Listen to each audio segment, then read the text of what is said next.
Welcome dear rockers. आज हम देखेंगे डोंट वरी डार्लिंग। मूवी की शुरुआत में दिखाते हैं कि 1950 में एक काल्पनिक शहर होता है जिसका नाम विक्ट्री है। ये छोटा सा शहर चारों ओर से रेगिस्तान से घिरा हुआ है। सैकड़ों लोग इस शहर में रहते हैं। इस शहर में रहने वाले सभी लोग बहुत ही अमीर हैं और वे एक आलीशान जिंदगी जी रहे होते हैं। उस शहर में रहने वाले सभी आदमी किसी तरह के एक रहस्यमय काम को कर रहे होते हैं। विक्ट्री शहर का हेडक्वार्टर्स रेगिस्तान के बीच में एक बड़े से पहाड़ के ऊपर होता है। हालांकि औरतों का रेगिस्तान में जाना मना होता है। कुछ लोग कहते हैं कि अगर रेगिस्तान में कोई औरत जाती है तो वो वहां से वापस कभी नहीं आती।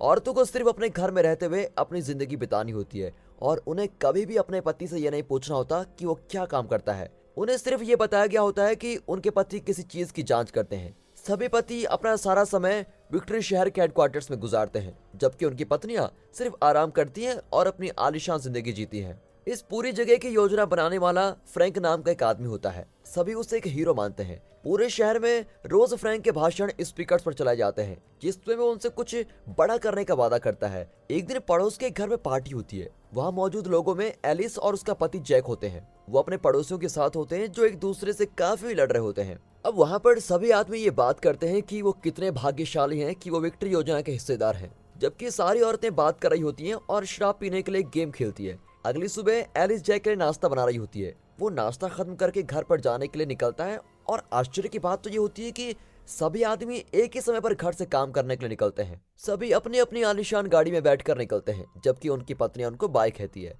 फिर उनकी पत्नियां अपने रोज के काम जैसे घर को साफ करना और अपने पतियों के लिए अच्छा खाना बनाना इन सब में व्यस्त हो जाती हैं। कभी कभी वो समय बिताने के लिए सामाजिक घर में एक दूसरे से मिलती है या फिर वो बैले डांस सीखने के लिए शैली के पास जाती है। वो थोड़ी गुस्से वाली औरत होती है जो इस चीज का ध्यान रखती है कि औरतें उसके पति फ्रैंक के बनाए नियमों का पालन करें।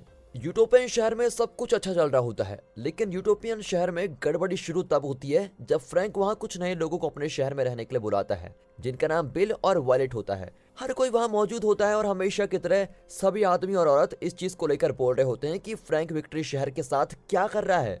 हालांकि इससे पहले कि वो कुछ और कह पाते, मार्गरेट नाम की एक औरत सबके सामने आ जाती है। वो थोड़ी परेशान और चिंतित लग रही होती है, लेकिन फिर भी वो उनसे डरते हुए ये सवाल पूछती है कि हम यहाँ क्या कर रहे हैं। ये सवाल सुनकर वहाँ मौजूद सभी लोग बिल्कुल हैरान हो जाते हैं, क्योंकि किसी ने भी फ्रैंक से आज तक ये सवाल नहीं पूछा होता है। उन सबका ध्यान उस पर से हटाने के लिए फ्रैंक एक और भाषण देता है और वहाँ मौजूद लोग उसकी वाह वाह करने लगते हैं। फिर सभी मार्गरेट के बारे में भूल जाते हैं। फ्रैंक के भाषण के बाद एलिस अपने पति जैक को ढूंढने जाती है, लेकिन वो ये देखती है कि मार्गरेट का पति उसे जबरदस्ती कोई दवा खिला रहा होता है जो उसे शहर के डॉक्टर कॉलिंस ने दी होती है। हालांकि सभी को पता होता है कि मार्गरेट बीमार है, इसलिए वो इस बात पर ज्यादा ध्यान नहीं देती और वहां से चली जाती है। अगले दिन सभी औरतें सामाजिक घर में इकट्ठा होती हैं और एक दूसरे से बात कर रही होती है। तभी मार्गरेट की बात एक बार फिर से छिड़ जाती है।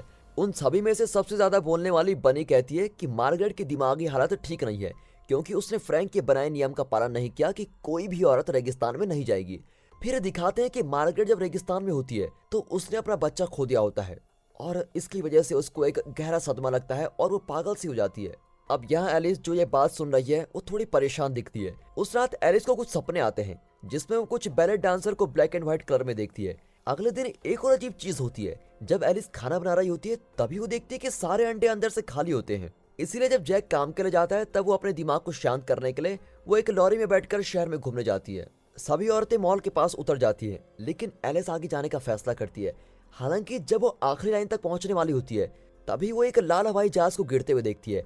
अब घबराई हुई एलिस लॉरी के ड्राइवर को जहाज की गिरने की जगह पर ले जाने को कहती है, लेकिन वो उसकी बात सुनकर बिल्कुल हैरान सा हो जाता है और उससे कहता है कि उसे रेगिस्तान में जाना मना है। ऐसा इसलिए होता है क्योंकि हवाई जहाज रेगिस्तान के बीच में जाकर ही गिरता है और औरतों को तो रेगिस्तान में जाना मना है। लेकिन इन सभी बातों के बावजूद एलिस खुद वहां जाने का फैसला करती है, क्योंकि वो वहां पर जाकर जो जहाज में लोग बच जाएंगे उनको बचाना चाहती है। फिर कुछ देर चलने के बाद वो आखिरकार रेगिस्तान में होती है जो बिल्कुल बंजर और खाली होता है।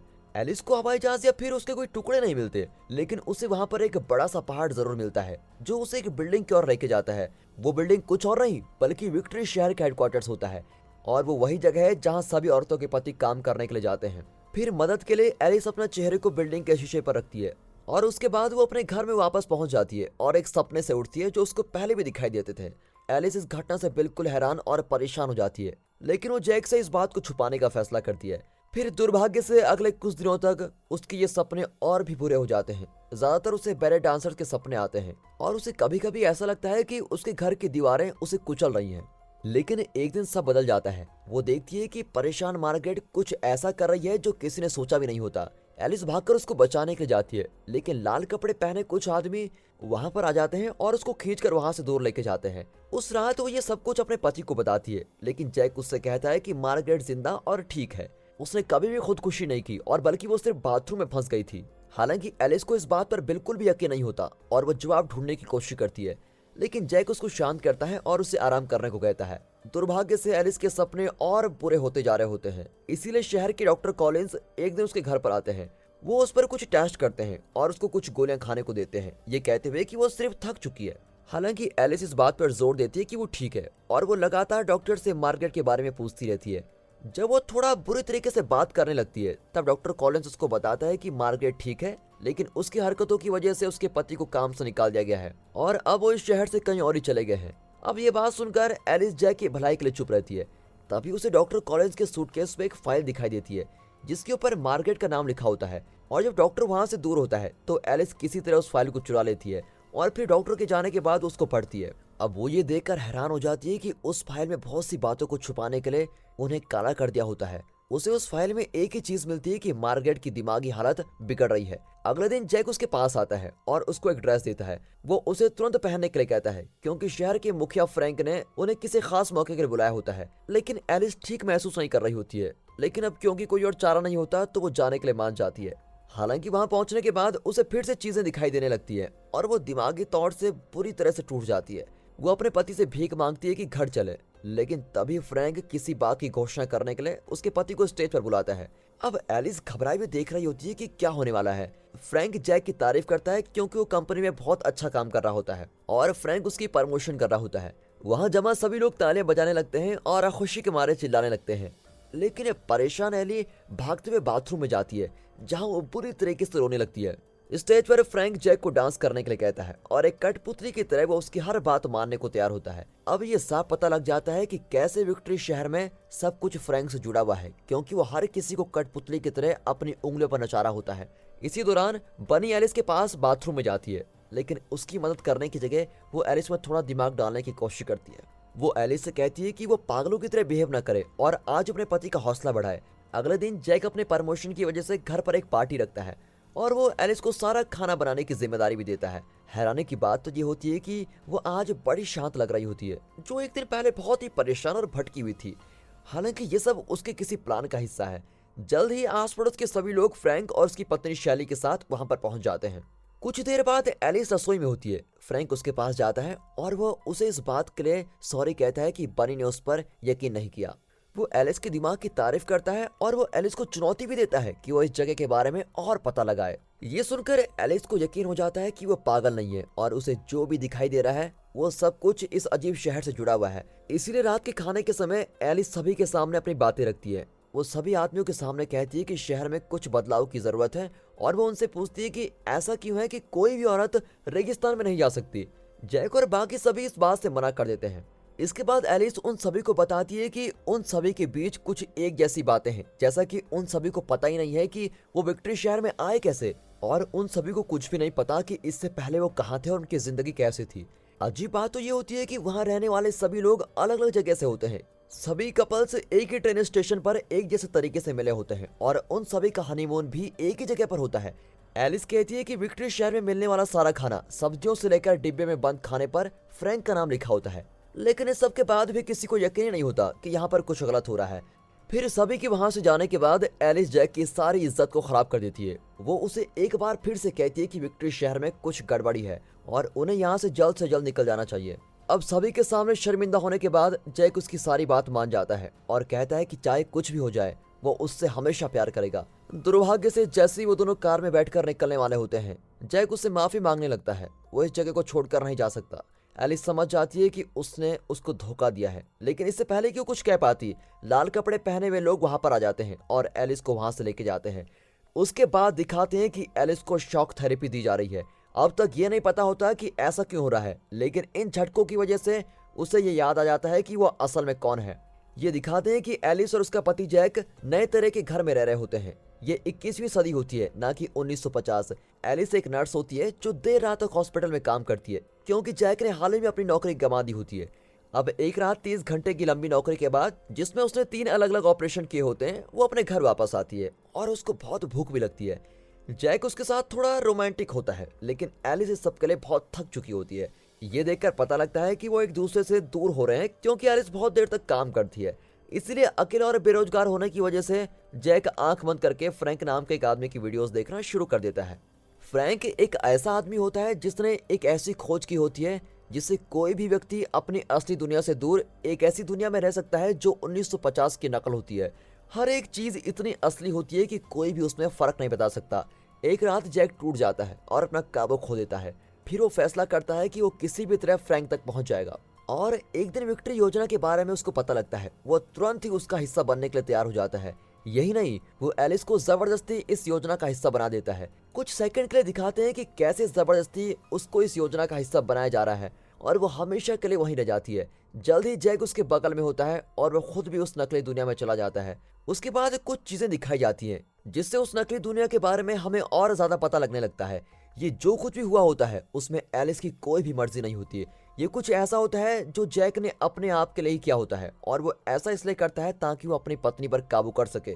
फिर नकली दुनिया के अंदर जैक उन दोनों की ब्रिटिश पहचान चुनता है, क्योंकि इसके अलावा कोई और रास्ता तो होता नहीं। अब विक्ट्री शहर की नागरिक बनने से पहले एलिस की सारी याददाश्त मिटा दी जाती है। विक्ट्री शहर में रहने वाले सभी आदमियों ने अपनी मर्जी से वहां का हिस्सा बनने का फैसला किया होता है, जबकि औरतों को जबरदस्ती उनके मर्जी के बिना इस नकली दुनिया में लाया गया होता है। जितने भी बच्चे शहर में दिखते हैं वो एक तरह के एनसीपीज होते हैं। वो असली नहीं होते, वो उन माता पिता के लिए बनाए गए होते हैं जिनके असली दुनिया में बच्चे नहीं होते। इस सब के बाद दिखाते हैं कि एलिस की उसकी वहां से भागने की याद को पूरी तरह से मिटा दिया जाता है और वो अपने घर की सुखी जीवन में वापस आ जाती है। हालांकि इस बार इस नकली दुनिया और झूठ का जादू ज्यादा दिन तक नहीं चलता, क्योंकि जब जैक एक गाना गुनगुना रहा होता है तो उससे वो योजना दोबारा याद आ जाती है। वो उसका पसंदीदा गाना होता है जो उसकी असली दुनिया 21वीं सदी का होता है, जो वो काम के वक्त अक्सर गाया करती थी। अब एलिस की पुरानी यादें वापस आने लगती है और वो समझ जाती है कि जो कुछ भी उसके साथ हो रहा है उसमें उसके पति का ही हाथ है। अब ये बात पता चलने के बाद जैक आखिरकार मान जाता है कि उसने ही उसके साथ ये सब कुछ किया। वो कहता है कि उसने ये सब उन दोनों की खुशी के लिए किया है, क्योंकि 21वीं सदी में उनकी जिंदगी में बहुत उतार चढ़ाव थे। जैक के पास कोई नौकरी नहीं थी और एलिस के पास उससे ठीक से बात करने के लिए टाइम भी नहीं था। इसलिए उसने मुश्किल फैसला लिया और उन्हें विक्ट्री योजना का हिस्सा बनना पड़ा, जहां उनकी एक बहुत अच्छी जिंदगी, बहुत सारा पैसा, उनकी इज्जत भी है। जैक एलिस से कहता है कि तुम्हारी जिंदगी तो बहुत ही आसान है, तुम्हें सिर्फ दोस्त बनाने होते हैं और आराम करना होता है, जबकि मुझे तो असली दुनिया में वापस जाकर पैसे इकट्ठा करने पड़ते हैं ताकि मैं इस नकली दुनिया में रह सकूं। यहाँ आखिरकार पता चल जाता है कि विक्ट्री शहर के सारे आदमी कहाँ जाते हैं। वो किसी भी चीज की खोज नहीं कर रहे होते हैं, बल्कि वो विक्ट्री हेडक्वार्टर्स के पास जाकर उस नकली दुनिया से बाहर निकलते हैं और अपनी असली दुनिया में कुछ पैसे कमाने की कोशिश करते हैं ताकि वो अपनी पत्नियों को अच्छी जिंदगी जी सके। हालांकि ये सब सुनने के बाद एलिस अभी भी दुखी होती है कि उसके पति ने उसको धोखा क्यों दिया। इन सभी बातों की वजह से उन दोनों के बीच फिर से बहस छिड़ जाती है, जिसके आखिर में एलिस जैक के सर पर एक कांच का गिलास मारती है और वो मर जाता है। खून से भरे कपड़े पहने हुए एलिस घर से बाहर जाती है और सभी उसकी ओर घूर रहे होते हैं और वो उन सबको बताती है कि वो एक नकली दुनिया में है जिसे फ्रैंक ने बनाया है।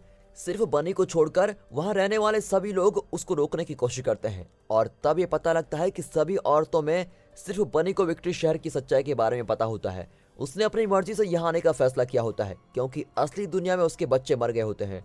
बनी एलिस को वहां से भागने के लिए कहती है और कहती है कि इस दुनिया में जो मरता है वो असली दुनिया में भी मर जाता है। और अब जब लाल कपड़े पहने हुए लोग उसके लिए आ रहे होते हैं तो उसके पास थोड़ा ही वक्त होता है। ये बात सुनकर डरी हुई एलिस जल्दी से अपनी कार में बैठती है और विक्ट्री शहर के हेडक्वार्टर्स की ओर भागती है, क्योंकि यही एक इकलौती जगह है जहां से वो असली दुनिया में जा सकती है। रास्ते में उसे फ्रेंच हेंचमैन मिलता है। अब लाल कपड़े पहने हुए लोगों को काम दिया जाता है कि या तो वो एलिस को पकड़े या फिर उसे जान से ही मार दे। बस उन्हें किसी भी तरह उसके असली शहर में जाने से रोकना होगा। ऐसा कदम इसलिए उठाया जाता है क्योंकि एलिस कभी भी अपनी मर्जी से इस योजना का हिस्सा नहीं बनी होती है, और अगर वो यहाँ से बाहर चले जाती है और उसने इस बात की कंप्लेंट पुलिस में कर दी तो फ्रैंक का साम्राज्य पूरी तरह से तबाह हो जाएगा। फिर किसी तरह वो उनसे बचती बचती पहाड़ तक पहुंची जाती है। हालांकि बीच रास्ते में उसकी कार खराब हो जाती है, इसलिए उसे चलते हुए आगे बढ़ना पड़ता है और लाल कपड़े पहने हुए लोग उसके पास पहुंच जाते हैं। फ्रैंक कॉल पर सारी जानकारी ले रहा होता है। तभी उसकी पत्नी शेरी वहां पर आती है और उसकी छाती में चाकू मार देती है, जिसकी वजह से वो मर जाता है। वहां से जाने से पहले वो उससे कहती है कि इस बार उसकी बारी है। इसी दौरान एलिस पहाड़ के ऊपर पहुंच जाती है, लेकिन जब वो हेडक्वार्टर्स की खिड़की के पास पहुंचने वाली होती है, उसे एक बात याद आती है, जिसमें वो उससे कह रहा होता है कि वो विक्ट्री शहर में उसके साथ ही रहे। हालांकि अब वो किसी के बस में नहीं होती और अपनी मर्जी से फैसला कर सकती है, इसलिए एलिस उसको अनदेखा करती है और हेडक्वार्टर्स की खिड़की को छू लेती है। कुछ ही सेकंड के लिए अंधेरा छा जाता है और दोस्तों मूवी के खत्म होने से पहले दिखाते हैं कि एलिस असली दुनिया में वापस आ जाती है और यहाँ पर ये मूवी खत्म होती है। दोस्तों, अगर आपको मौका मिले ऐसी किसी योजना का हिस्सा बनने का, तो आप उस योजना का हिस्सा बनेंगे या नहीं, कमेंट करके जरूर बताइएगा। और अगर वीडियो अच्छी लगी हो, मूवी अच्छी लगी हो, एक्सप्लेनेशन अच्छा लगा